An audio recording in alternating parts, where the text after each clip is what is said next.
So hello everyone and welcome back. तो हमने पिछले वीडियो में देखा था एरेज और उसके बाद हमने और एक बार देखा था मल्टी डायमेंशनल एरे के बारे में, जो हम 2D एरेज के बारे में भी। तो आज के इस वाले वीडियो में हम देखने वाले हैं पासिंग एरेज टू फंक्शन। तो इसका मतलब क्या है, हम एरेज को फंक्शन के साथ क्यों पास करते हैं? क्योंकि हम हमारे कोड को रीडेबल बना पाए। जैसे कि मैंने कहा था, फंक्शन एक पीस ऑफ कोड होता है, उसके अंदर आप कोई भी एक प्रोग्राम नाम का फंक्शन वहाँ पे बना सकते हो। जैसे कि सम हो चुका है, या फिर कोई भी प्रिंटेबल हो चुका है, या फिर कुछ भी सॉर्टिंग के हिसाब से उसको हमने वहाँ पे कोड लिखा है। तो चलो समझते हैं हम practically passing array to function.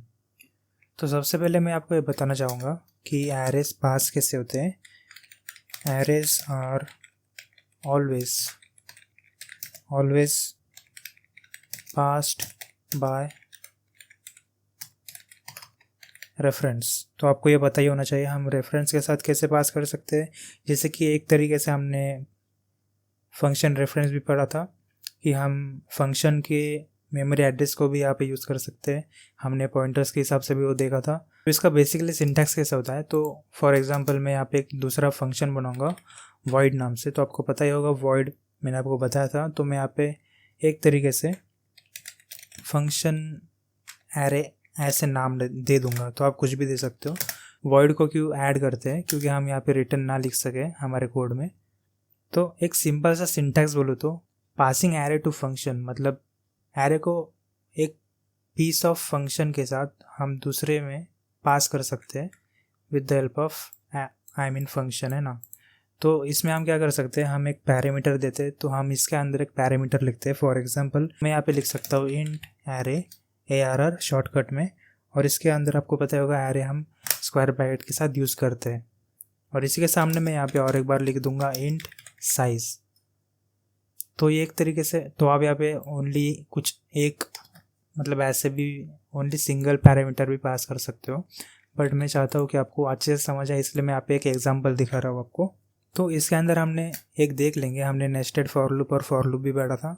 तो हम क्या करेंगे, जो भी ये एरे है तो आपको पता चल जाएगा। मैं यहाँ पे एक फॉर लूप बनाऊँगा और उसके अंदर मैं यहाँ पे इंट आई इक्वल टू 0 करूँगा, और जो भी हमारा आई होगा वो छोटा होगा हमारे साइज़ से। मतलब जो भी हमने यहाँ पे ये जो भी साइज़ है एक इंटीजर, तो साइज़ एक नंबर वाला वेरिएबल है मतलब इंटीजर।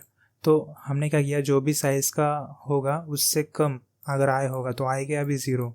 तो मतलब साइज़ हम कुछ भी रख सकते हैं, जैसे कि कितने टाइम लूप चलना चाहिए। तो मैं यहाँ पे साइज़ की वैल्यू 5 10 भी रख सकता हूँ। तो आपको ये पता चल गया। तो हम यहाँ पे आई को प्लस कर देंगे। इसके बाद we just print here printf. इसके अंदर मैं यहाँ पे %d करना चाहूँगा, और जो भी हमारा एरे है, तो एरे ये जो है ना, तो मैं चाहूँगा आई इसके अंदर डाल दूँ। तो इसका मतलब क्या होता है, मैंने इसके अंदर आई डाला तो इसका मतलब ये है, आपको पता होगा हमारा जो भी ये एरे होता है वो कुछ इस तरीके से एक ब्लॉक में बन जाता है। तो समझो यहाँ पे मेरी साइज़ है, मतलब लूप की साइज़ है लेट्स से 5, तो ये 4 तक चलेगा। मतलब 4 तक कैसे, ये भी 5 तक ही चलेगा। जैसे कि कुछ इस तरीके से ब्लॉक, और इनके इंडेक्स होते हैं 0 1 2 3 4 एंड दिस इज़ 5। बट हमारा लूप कैसे चलेगा, तो कभी भी हमारा जो एरे का इंडेक्स होता है 0 से ही स्टार्ट होता है। तो मतलब आप क्या कर सकते हो, n-1 कर सकते हो। n-1 मतलब जो भी हमारे इंडेक्स है उसको -1 करोगे तो क्या होगा, लेट्स से यहाँ पे हमारा इंडेक्स मतलब यहाँ तक चला है, तो ये कैसे इंक्रीज़ होगा 1 2। तो मैं कुछ इस तरीके से यहाँ पे पास कर सकता हूँ, है ना। बट अभी ध्यान से देखना, हमारे जो 0 इंडेक्स पे वो वैल्यू है 1, और जो 1 इंडेक्स पे उसकी है 2, और 4 इंडेक्स पे 5, इसी तरीके से। तो हम इसे अच्छे से समझेंगे।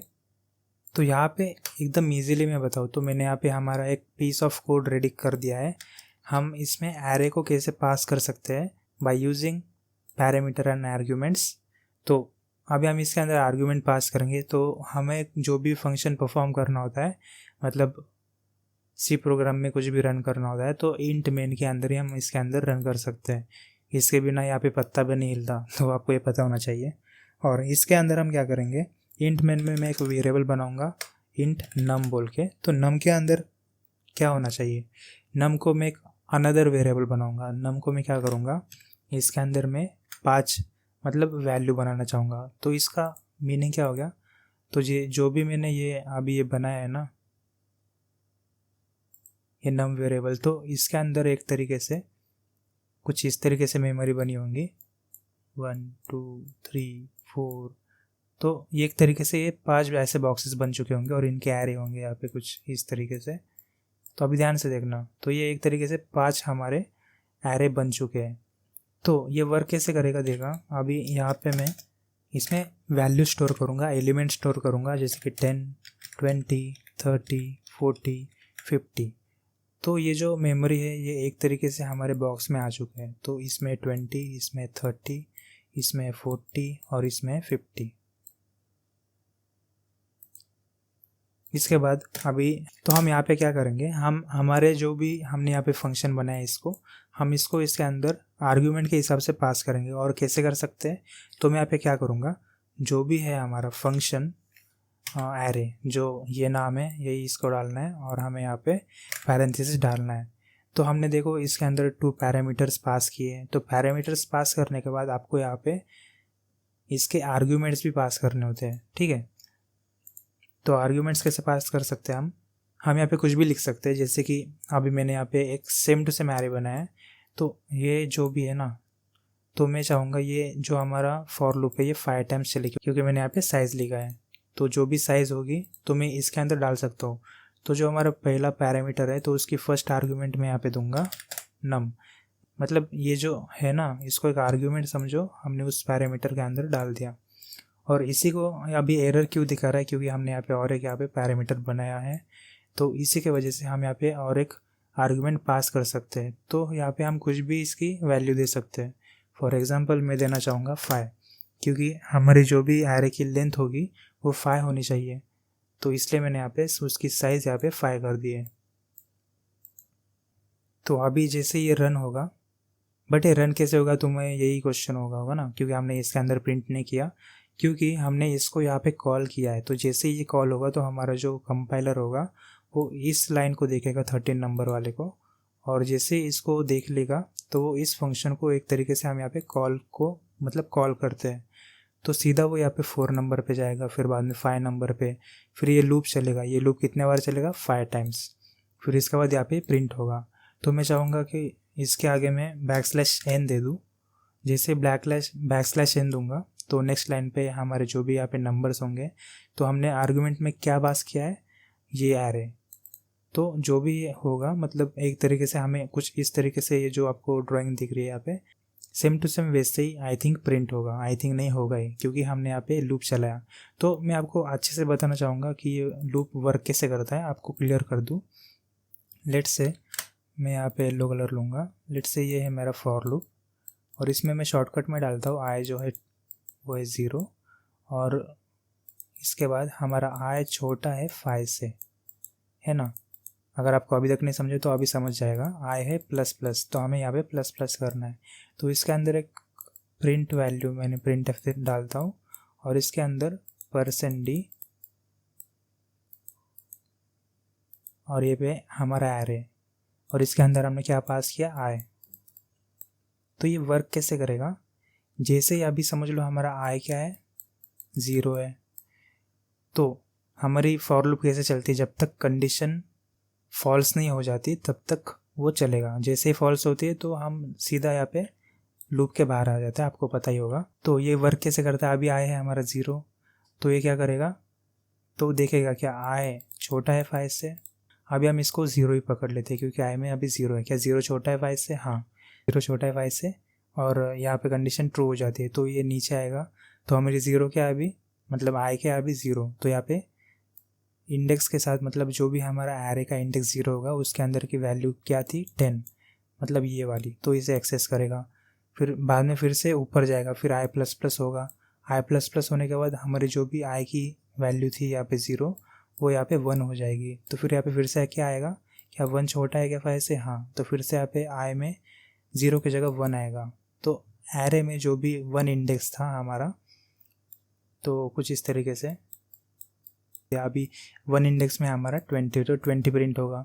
इसके बाद फिर से इंक्रीमेंट होगा, तो आई अभी क्या हो चुका है 1 से 2 हो गया। 2 होने के बाद क्या 2 छोटा है 5 से, हाँ कंडीशन ट्रू हो गई, तो आई में आ गया 2, तो यहाँ पे भी इंडेक्स हमें मिल जाएगा, मतलब ये प्रिंट हो जाएगा 2, तो 2 में क्या है यहाँ पे 30।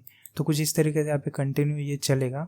जैसे ही आई यहाँ पे 3 हो के 4 हो जाएगा, तो 3 भी यहाँ पे मतलब 40 प्रिंट हो गया। जैसे आई 4 होगा तो वो देखेगा छोटा है क्या 4 5 से, हाँ छोटा है, फिर ये हमारे आई में अभी 4 आ जाएगा, है ना। तो जैसे 4 आएगा तो हमारे यहाँ पे वैल्यू 50 प्रिंट हो जाएगी। जैसे ही इंक्रीमेंट होगी या 5 छोटा है 5 से, तो ये कंडीशन हो जाती है फॉल्स।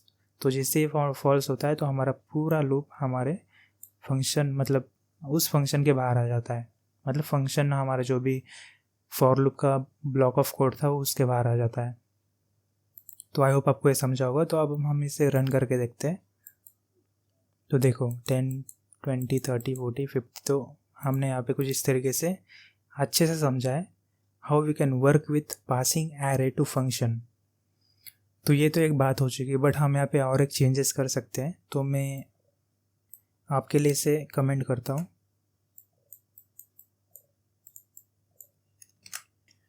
तो अभी हम देखने वाले हैं कि मॉडिफाई कैसे कर सकते हैं एक फंक्शन के साथ। तो मैं यहाँ पे और एक फंक्शन बनाऊंगा जो दूसरा होगा, तो इसको मैं यहाँ पे नाम दे दूंगा लेट्स से डबल एलिमेंट्स। तो थोड़ा मतलब मीनिंगफुल नाम होना चाहिए, इसलिए मैं यहाँ पे रख रहा हूँ वैसे नाम। और इसके अंदर हम पैरामीटर पास करेंगे, फिर से ARR, और इसके बाद मैं यहाँ पे और एक वेरिएबल बनाऊंगा साइज नाम से। सेम वैसे ही परफॉर्म होने वाला है, बस यहाँ पे थोड़ी सी अलग सिचुएशंस होगी। तो मैं यहाँ पे एक फॉर लूप लिखता हूँ, बट फॉर लूप लिखने से पहले हम यहाँ पे क्या करेंगे, इसे तो निकाल दो अभी, बट यहाँ पे मैं क्या करूँगा, हमें एक आर्ग्यूमेंट यहाँ पे मैं ऑलरेडी बना लेता हूँ। मतलब लेट्स से मैं यहाँ पे एक स्मॉल एग्जांपल देने वाला हूँ, ठीक है। तो मैं यहाँ पे डेटा कुछ इस तरीके से बनाऊँगा और इसमें होगी वैल्यू 3, मतलब हमारे जो भी लेंथ होगा एरे की उतने हम डाल देंगे, और इसमें मैं डालना चाहूँगा 1 2 एंड 3, ठीक है। तो इस तरीके से मैंने डाल दिया। तो अभी मुझे इसे एक्सेस करना है, तो मैं क्या करूँगा, हमारे उस फंक्शन का नाम यहाँ पे डाल दूँगा, और इसमें मैं हमारे फर्स्ट पैरामीटर में आर्गूमेंट डेटा डालेंगे, मतलब इस एरे के अंदर ये एरे चला चुका है, मतलब जा चुका है। और इसके बाद यहाँ पे हम साइज़ देंगे, लेट्स से मैं 3 तक रन करना चाहूँगा। तो इसके अंदर मैं एक लूप बनाऊँगा जो फिर से होगा इंट आई इक्वल्स 0 और I is less than size और आई प्लस प्लस। तो जैसे ये प्रिंट होगा तो मैं चाहूँगा इसे प्रिंट अभी इसमें नहीं करना चाहूँगा मैं, तो इसमें प्रिंट नहीं करेंगे। लेट्स से इसके अंदर ही मैं एक एरे बनाऊँगा, लेट्स से हम यही एरे लेंगे, इस एरे के अंदर हम आई डाल देंगे। मतलब आपको पता चल गया होगा, हमने जैसे पिछले बार एग्जांपल देखा था एरेज में कैसे आई वर्क करता है। तो हम यहाँ पे इक्वल टू डाल के ARR फिर से करेंगे, और इसके अंदर में उसी एरे के अंदर जो भी हमारा इंडेक्स होगा, लेट्स से 3 तक चल रहा है, उसे मल्टीप्लाई करो 2 से। अभी मैं बताता हूँ क्यों, बस आप ये देखते रहना। इसके बाद हमने क्या किया, जो भी हमारे यहाँ पे, मैं इसे प्रिटेयर कर देता हूँ, ठीक है, कोई ना, ऐसे ही चलो। अभी जो भी हमारा ये साइज़ है अभी, तो वो है 3, है ना। तो ये 3 तक लूप चलेगा, 3 टाइम्स चलेगा।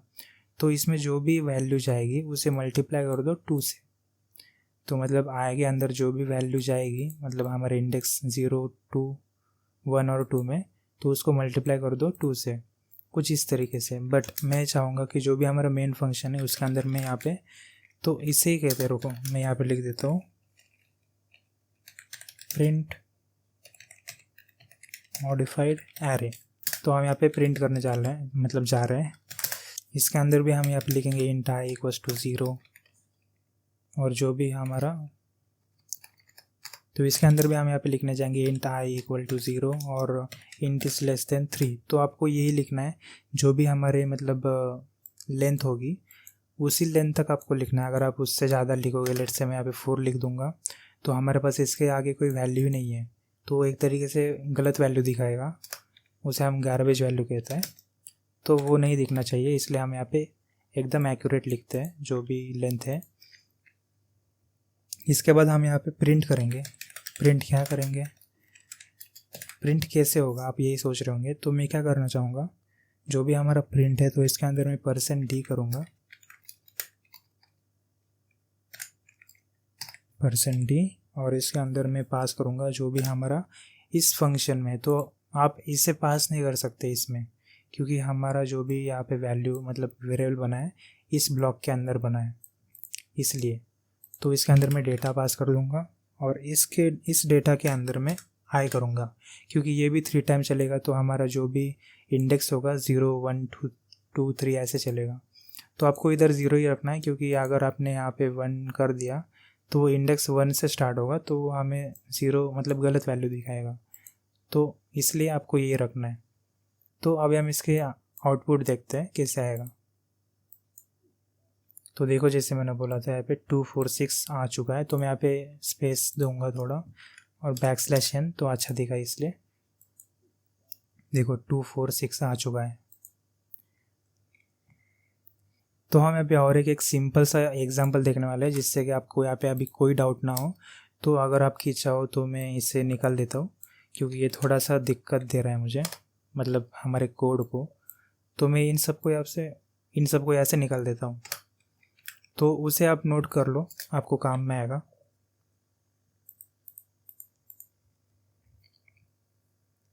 अभी हम सम ऑफ एरे देखने वाले हैं। तो सम ऑफ एरे मतलब फंक्शंस के साथ कैसे वर्क कर सकते हैं हम सम को। तो मैं यहाँ पे ऑलरेडी एक फंक्शन बना लेता हूँ, जिसका नाम होगा लेट्स से फाइंड सम। कुछ इस तरीके से यहाँ पे मैं नाम दूंगा हमारे फंक्शन को, और इसके अंदर हम पैरामीटर पास करेंगे सेम ARR। आप यहाँ पे कुछ भी नाम दे सकते हो आपके एरे की। और मैं इंट यहाँ पे मैं साइज़ मतलब लूप के साथ ही वर्क करना चाहूँगा, इसलिए हम यहाँ पे साइज़ देंगे। तो इसके अंदर हम तो जो भी हम कोड लिखने वाले हैं तो इसी में लिखने वाले हैं। तो हमें सम को फाइंड करना है, तो मैं यहाँ पे इंट सम करूँगा = 0, और हम यहाँ पे हमारा फॉर लूप लिख लेंगे। मैं इसमें इंट i = 0 करूँगा, और जो भी हमारा i होगा वो छोटा होगा साइज से, आई मीन जो भी साइज़ की वैल्यू होगी, और i++। इसके बाद हम यहाँ पे सम को प्लस इक्वल करेंगे, और हम यहाँ पे ARR का यूज़ करेंगे, मतलब हमारे एरे का ऑब्वियसली। मतलब इसमें जो भी हमारा एरे जितने बार रन होगा वो इसके ऊपर डिपेंड करता है, और हम आगे करेंगे। तो मैं क्या करना चाहूँगा, अभी ये तो हो चुका है हमारा, बट इसे प्रिंट करने के लिए मुझे यहाँ पे आई थिंक हाँ इसी के अंदर प्रिंट करता है। लेट्स से सीधा सम = मैं यहाँ पे %d कर दूंगा, और जो भी हमारा आंसर होगा इस सम के अंदर चला जाएगा। मतलब पहले जो भी सम है अभी 0 है, जैसे ही इसमें वैल्यू ऐड होते रहेगी रिपीटेडली। तो फॉर एग्जांपल अभी सम 0 है और हमारे एरे में यहाँ पे वैल्यू 10 थी, तो हमने इसे प्लस कर दिया, तो 0 + 10 कितना हो चुका है। लेट्स से मतलब सम 0 है और हमारा ये 10 है वैल्यू, मतलब जो भी एरे के फर्स्ट इंडेक्स में होगा 0 इंडेक्स में लेट्स से 10, तो जो भी 0 + 1 होगा वो = 10 होगा। तो सम के अंदर यहाँ पे फिर से 10 आ जाएगा। तो जैसे ही दूसरी वैल्यू यहाँ पे चेक होगी, लेट्स से यहाँ पे 15 होगी, तो हमारा आंसर आएगा यहाँ पे 25। तो फिर जो भी यहाँ पे मतलब ये जैसे ही यहाँ पे आंसर आएगा ना, तो ये सीधा सम के अंदर यहाँ पे कैलकुलेट हो जाएगा। तो जो भी हम यहाँ पे प्रिंट कर रहे हैं वो सीधा जो भी फाइनल आंसर आएगा वो सम में आएगा। तो कुछ इस तरीके से। तो अभी हम जैसे इसी ये सब तो कर लिया हमने, तो बस यहाँ पे सिंपल सी बात करेंगे। हम यहाँ पे आर्गुमेंट पास करनी है, तो आर्गुमेंट पास करने के लिए हम क्या करेंगे, इंट बनाएंगे। लेट्स से मैं यहाँ पे कर दूँ मार्क्स करता हूँ, है ना। तो मार्क्स के ही यहाँ पे हम सम करेंगे। तो यहाँ पे मार्क्स होने चाहिए लेट्स से 5 सब्जेक्ट्स के, या फिर मैं 4 कर दूँ शॉर्ट में। इसके बाद हम इसके अंदर डाल देंगे let's say 80 and 84 and comma की जगह एम नहीं 94। लेट्स से मैं आउट ऑफ ले लेता हूँ इसमें 100। तो हमारे 4 सब्जेक्ट्स के मार्क मैंने यहाँ पे डाल दिए, है ना। तो ये डालने के बाद मैं यहाँ पे क्या करूँगा, हमारा इस फंक्शन को फाइंड सम को यहाँ पे कॉल करूँगा, और इसके अंदर मैं मार्क्स डालूँगा। जैसे मैं यहाँ पे मार्क्स डालूँगा तो इसके अंदर ये वैल्यू चल गई, मतलब आर्गुमेंट के हिसाब से। और जो भी साइज़ देना चाहूँगा वो होगी 4, क्योंकि 4 टाइम्स हमारा लूप चलने वाला है, मतलब चलना चाहिए। क्यों चलना चाहिए? क्योंकि हमारा एरे भी यहाँ पे 4 टाइम्स ये है ना। तो अभी हम इसे रन करके देखते हैं, और मैं आई थिंक यहाँ पे \n देना चाहूँगा। मैं क्या करूँगा, सम, ठीक है सम ही तो कर रहे हैं ना, कहीं तो स्पेलिंग गलत हुई यहाँ पे, और कहीं तो नहीं ना। ओके, तो अभी फिर से रन करते हैं। तो सम आ चुका है हमारा टोटल 358। तो कुछ इस तरीके से हमने यहाँ पे sum of element passing by function with array, ये भी हमने अच्छे से सीख लिया। तो आई होप आपको अभी कोई डाउट नहीं होगा कि हम एरेस को फंक्शन के साथ कैसे परफॉर्म कर सकते हैं। सो इस वीडियो में इतना ही था, and thank you for watching. मिलते हैं हमारे नेक्स्ट वीडियो में, जहाँ पे हम देखने वाले हैं 2D एरेस को फंक्शंस के साथ कैसे यूज़ कर सकते हैं। So thank you for watching. Make sure to like the video and keep supporting and share with your friends, जिससे कि यहाँ पे मुझे मोटिवेशन मिले और भी वीडियोज़ बनाने में। And thank you for watching once again. Take care. Bye bye. See ya.